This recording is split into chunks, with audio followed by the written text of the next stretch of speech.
میرے عزیزو ذرا دل تھام کر یہ بات سنو۔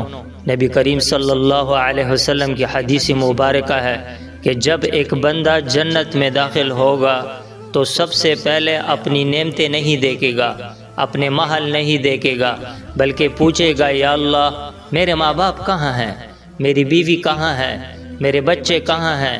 فرشتے کہیں گے ان کا درجہ تمہارے درجے تک نہیں پہنچ سکا۔ وہ بندہ روئے گا، گڑ گڑائے گا اور کہے گا یا اللہ میں نے جو نیکیاں کی وہ صرف اپنے لیے نہیں کی، میں نے ان کے لیے بھی کی۔ میرے بھائیو اللہ کی رحمت دیکھو، اللہ فرمائے گا ان سب کو بھی اس کے ساتھ ملا دو۔ یہ ہے ہمارا رب، یہ ہے اسلام، یہ ہے وہ دین جو صرف فرد کو نہیں پورے خاندان کو جنت میں لے جانا چاہتا ہے۔ میرے عزیزو آج ہم دنیا میں اپنے بچوں کے لیے گھر بناتے ہیں، پلاٹ لیتے ہیں، مستقبل کی فکر کرتے ہیں، لیکن قیامت کے دن کام آنے والی سب سے بڑی میراث کیا ہے؟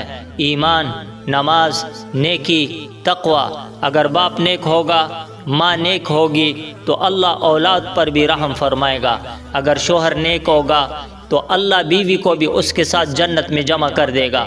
میرے بھائیو آج فیصلہ کر لو، صرف اپنے لیے نہیں جینا، اپنے گھر والوں کو بھی جنت کی طرف لے جانا ہے۔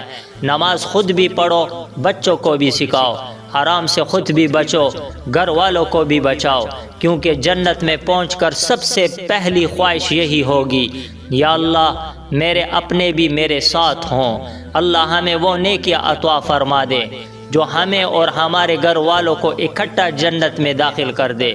آمین یا رب العالمین۔